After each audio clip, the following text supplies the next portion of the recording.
Buenas tardes a todos. Primero agradecer a la organización. Y bueno, imagino que no muchos de vosotros hacéis pediatría y pensaréis, ¿y qué pinta una charla de pediatría aquí? Bueno, pues yo creo que es importante porque, aunque es todo lo mismo, va a ser una charla parecida a la que ha dado el doctor San Román. Bueno, os voy a hablar de nuestra experiencia en nuestro hospital y en pediatría somos un poquito más agresivos, como si dijéramos, que los adultos y, lógicamente, se puede aplicar a todos los adultos. Nosotros empezamos trabajando con niños de una determinada edad y hemos acabado trabajando pues, con niños muy pequeñitos y hay diferencias significativas. Probablemente la primera diferencia es la experiencia, el número, ¿no? O sea, allí veis que estos son los números de nuestro hospital. El primer trasplante se hizo más o menos a la par, tanto de adulto como de pediatría, pero sin embargo el número de trasplantes de adulto triplica al número de trasplantes pediátricos y eso va de la mano pues, de experiencia también, ¿no? Diferencias también, por ejemplo, en la causa, la enfermedad que hace que se tenga que trasplantar al paciente. O sea, habitualmente en los adultos el trasplante viene de la mano de una cirrosis hepática, de una arteria trabajada, hipertrófica, y en los niños, aunque las causas son múltiples y probablemente más del 50% también son niños con cirrosis, hay un porcentaje importante de niños que se trasplantan sin cirrosis. Son pacientes con metabolopatías, con enfermedades enzimáticas y esto hace que sean arterias sanas, como si dijéramos, ¿no? No son arterias acostumbradas a trabajar contra un hígado cirrótico. Son arterias muy pequeñas y son arterias sanas y esto trae las complicaciones que trae. Ya se ha hablado de la dismetría del tamaño del paciente también y de que es excepcional que haya el donante de tamaño perfecto para el receptor perfecto. Por lo tanto, entra en juego todo lo que acaba de comentar el doctor Briceño. Y, bueno, nos encontramos con portas muy pequeñitas, con desproporciones de arterias de donante y receptor, con tiempos de isquemia prolongados por la cirugía de banco, nos encontramos con interposición de grafts, nos encontramos con, esto es de mi cosecha, el tipo de sutura y luego veréis por qué, y también nos encontramos con que el niño crece, el hígado crece, se remodela y se recoloca y todo esto hace que el porcentaje de complicaciones vasculares sea bastante más significativo que en el adulto. Pero las complicaciones son las mismas. Yo no voy a hablar de todas porque me quiero centrar más en lo que hacemos nosotros con más dedicación, ¿no? Los materiales con los que trabajamos son los mismos que en el adulto: uroquinasa, heparina, solinitrina, balones, stents, y la única diferencia tal vez es el uso que a veces, no demasiadas, pero a veces hemos utilizado el stent biodegradable, que hasta donde yo sé es el único que hay en el mercado. Es un stent que oficialmente no podemos utilizar porque solo está disponible a la venta para coronaria. Nosotros lo utilizamos en niños muy pequeñitos porque el tamaño más grande creo que son 3,5 milímetros y que lo puede sobredilatar hasta 3,8, pero no más porque si no se rompe. Respecto a las estenosis venosas, lógicamente, por todo lo que ya he explicado, por la recolocación del hígado, por el crecimiento del niño, son más frecuentes que en el adulto y no voy a hablar prácticamente nada, simplemente comentar que aunque sean niños, son venas y te permite pasarte de frenada, como si dijéramos, ¿no? Ahí tenemos una niña de 16 años con un balón de 22 milímetros de diámetro y sin problema. O este niño de 2 añitos con una estenosis, probablemente porque el injerto se había girado, una estenosis de la vena suprahepática y que te permite, a pesar de tener 2 años, colocar un stent de un cierto diámetro que le va a dar durabilidad con el crecimiento del niño, ¿no? y en la porta, bueno, pues es una vena y 3/4 de lo mismo. O sea, la intención primera es dilatación, pero si tienes que poner una prótesis, pues tampoco nos tiembla el pulso, porque te permite poner prótesis de tamaños grandes y que da viabilidad a largo plazo al niño y al hígado. Y simplemente resaltar que por todo lo dicho, por el crecimiento del niño, por la recolocación, por la hipertrofia, el porcentaje de reestenosis es más alto que en el adulto. Pero ya os digo que, bueno, si con una dilatación va bien, pues tampoco hay que hacer nada más.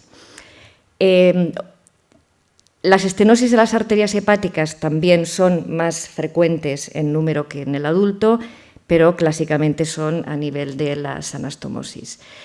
Un detalle a destacar en este perfil de paciente es que estamos hablando de arterias muy pequeñas, incluso en pacientes trasplantados por cirrosis, y a veces te encuentras con estenosis y con, elongaciones, y ya sabemos que cuando metemos la guía nos pasa esto.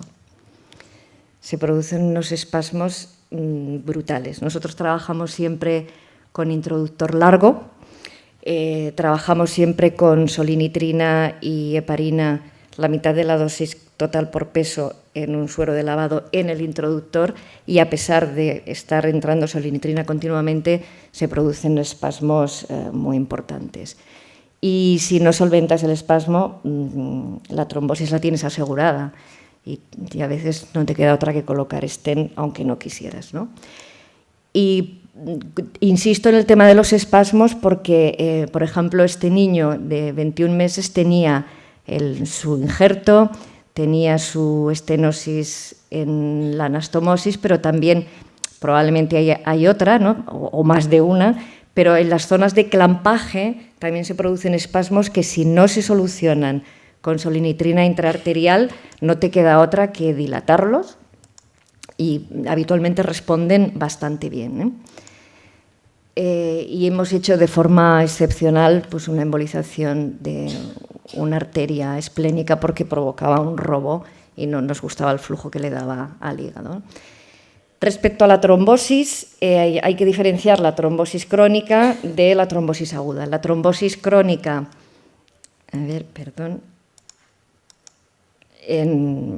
bueno, se maneja como cualquier cavernomatosis portal, son recanalizaciones fáciles y con buenos resultados, solo con angioplastia o alguna vez con stent, ¿no?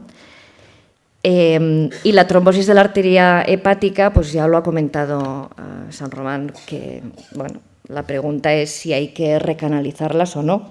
Cuando tú tienes una buena colateralización y el flujo intrahepático está asegurado, bueno, ya sabes que tiene casi asegurado la lesión de la vía biliar, pero nosotros en nuestro caso sí que las recanalizamos, porque además hay muy buenos resultados y creemos que de alguna manera podemos minimizar o alargar las complicaciones isquémicas de la vía biliar. Pero yo creo que el kit del manejo de estos niños, y que nosotros hacemos un poco diferente, es en las trombosis agudas de porta y de arteria. En principio, yo creo que lo más importante a destacar en la trombosis aguda de la vena porta es que la porta intrahepática casi siempre está permeable. Y una cosa que tienes que buscar cuando entras a trabajar en estos niños son las fugas, porque o bien porque no se han visto o bien porque no se han ligado, en el fondo los niños no tienen trombo, lo que tienen es una falta de flujo en la anastomosis, y la porta intrahepática se mantiene permeable por inversión del flujo de la arteria hepática en el sinusoide. Entonces nosotros hace ya mucho tiempo empezamos a trabajar a través de la vena iliocecocólica, recanalizando un shunt de res, que era una conexión entre la vena mesentérica y la porta izquierda, y esto nos ha servido para manejarnos en estos niños, ¿no? Esta es una portografía indirecta donde vemos la vena mesentérica y la fuga por la gástrica izquierda y la falta de flujo en la anastomosis, y nosotros no estamos viendo el flujo de la porta intrahepática, pero lo hay, ¿no? Entonces, entramos, en este caso, por vena mesentérica inferior, se embolizaron las varices y veis que la porta intrahepática está permeable, y con una dilatación el resultado es francamente bueno una vez que tú has cerrado la fuga. O sea, es una cuestión de robo de flujos, ¿no?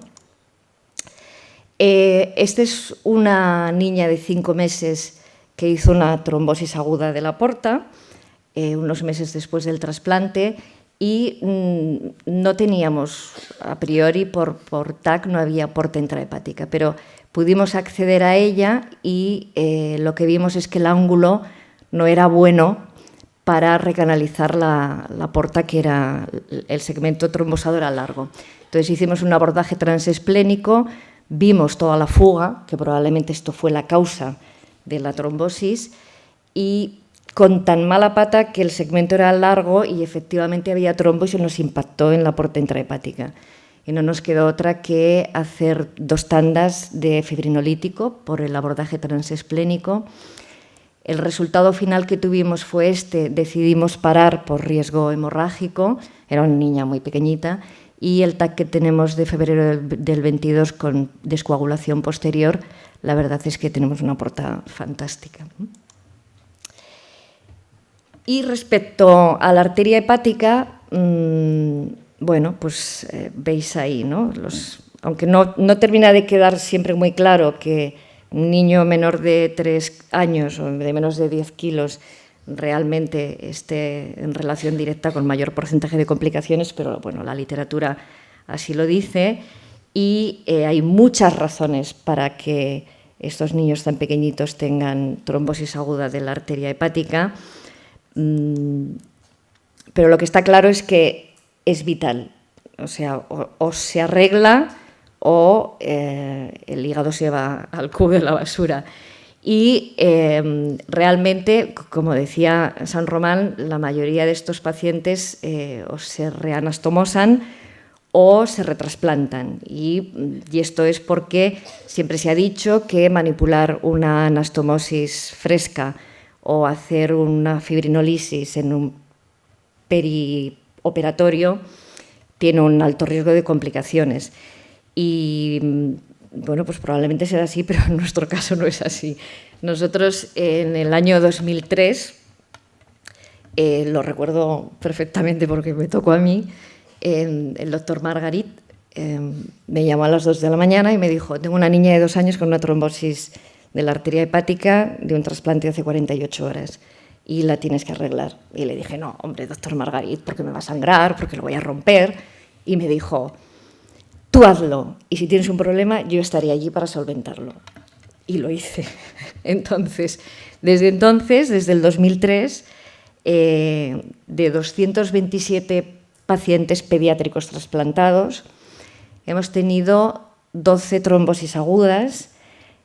Cuando digo 12 trombosis agudas es que, o sea, ellos habitualmente, si en el mismo acto quirúrgico se les trombosa, la reanastomosan y ya no hacen una tercera anastomosis, nos mandan al niño a sala. Algunos nos ha venido hasta con la barriga abierta, algunos sin anastomosis biliar hecha, con una malla y la barriga abierta. Entonces, nosotros de los 12 niños, 7 vinieron directamente del quirófano y los otros 5, 2 en menos de 24 horas y 1 en 48 horas.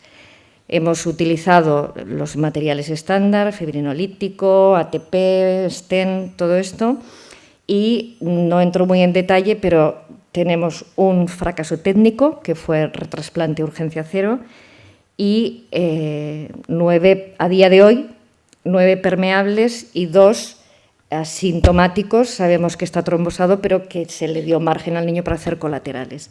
De los 9 permeables, 1 murió a los 4 meses, luego veréis el caso. Y bueno, en conclusión, podemos decir que de 12, 10 se ha evitado el retrasplante en urgencia cero, ¿no? Tenemos toda la información, si alguien quiere más datos, y este es el primer caso del 2003, ¿no?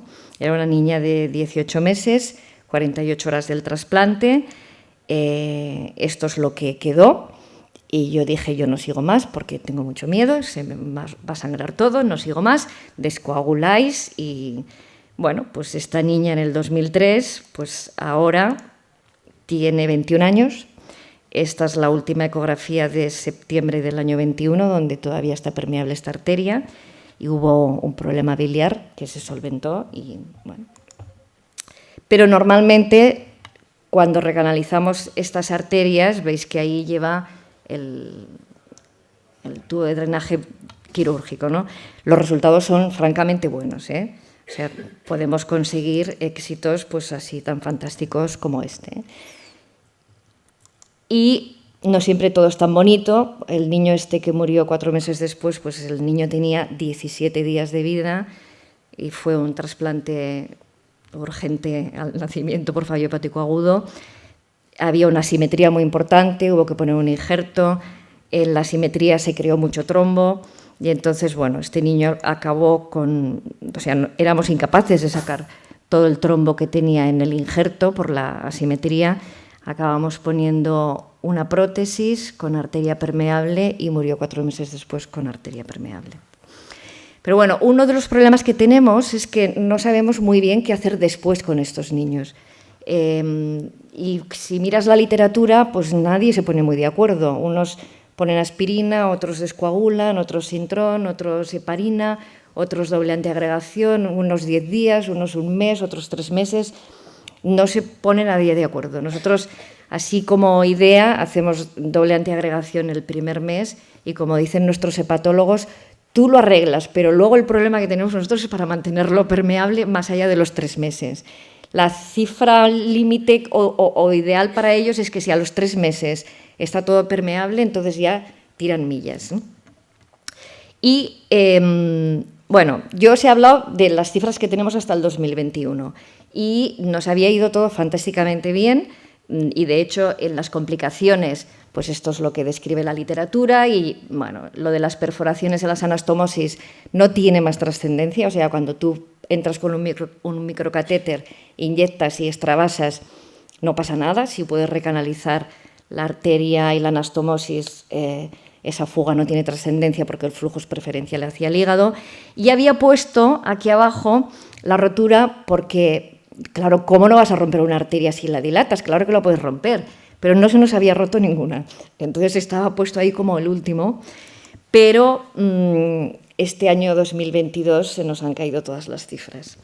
Esta niña de 23 meses, es de principios del 22, trombosis completa de vena porta, tampoco se ve bien la vena esplénica, entramos por vena mesentérica superior, pudimos recanalizar a un lado, pudimos recanalizar al otro y cuando hicimos el control hacia el flujo hacia vena porta, todo muy bien, y cuando hicimos el control desde la vena esplénica teníamos ahí un extravasado, la niña empezó a ponerse mal, fuimos a quirófano, en quirófano no se pudo solventar, no veían exactamente dónde estaba el problema y, bueno, pues finalmente, no tengo las imágenes porque fue todo como muy rápido, se terminó de hacer el procedimiento en quirófano con un arco de mala manera, acabamos poniendo una prótesis cubierta portomesentérica y una prótesis cubierta espleno-mesentérica.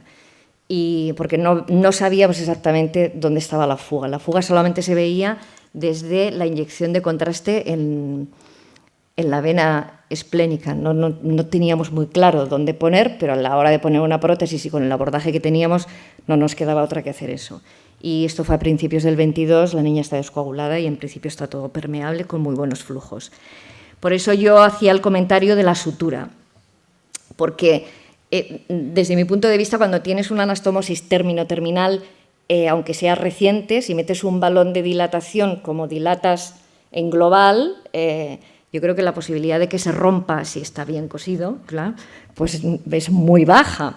Pero cuando tenemos los niños, cuando hay problemas de dismetrías y se hacen parches y se hacen injertos y así, claro, si tú metes un balón aquí, o sea, si tú metes un balón aquí, dilatas todos los puntos, como si dijéramos, ¿no?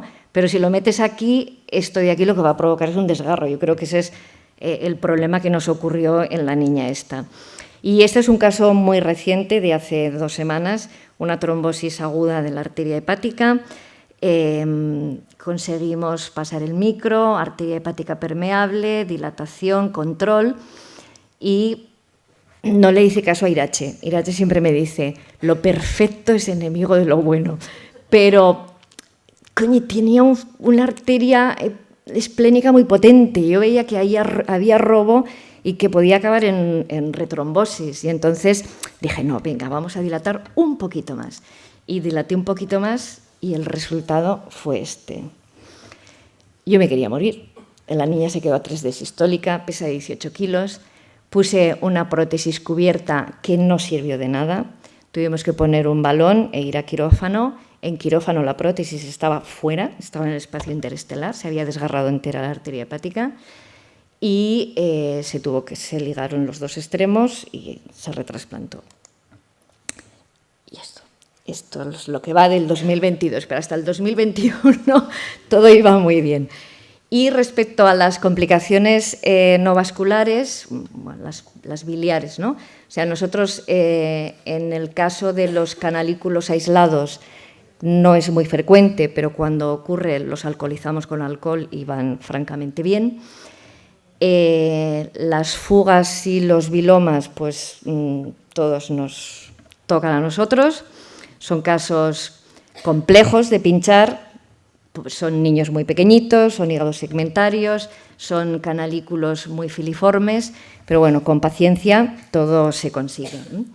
Este, por ejemplo, tenía un gran biloma por una fuga del canalículo del segmento 4 que había quedado ahí un poco abierto y bueno, veis que el introductor tiene el tamaño del canalículo. O sea, pero bueno, con paciencia las cosas se consiguen, ¿eh? Este es el resultado post y cómo se recolocan los hígados y cómo crecen en estos niños, ¿no?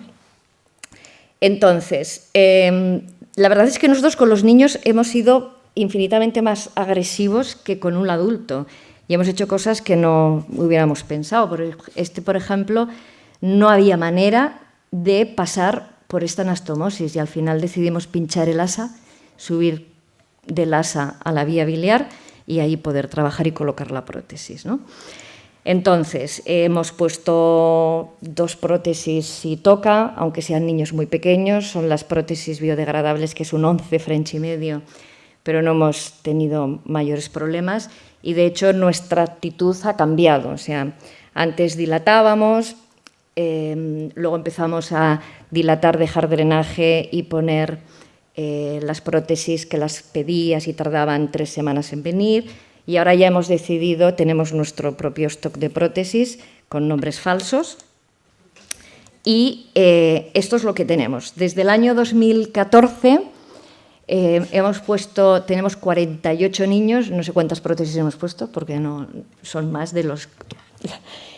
Y de los 48 niños hemos tenido 7 recidivas. De las 7 recidivas, todos se han reestentado y solo uno ha requerido retrasplante. Pero no es esto lo importante. Lo importante es que desde hace 2 años nosotros estamos haciendo lo que llamamos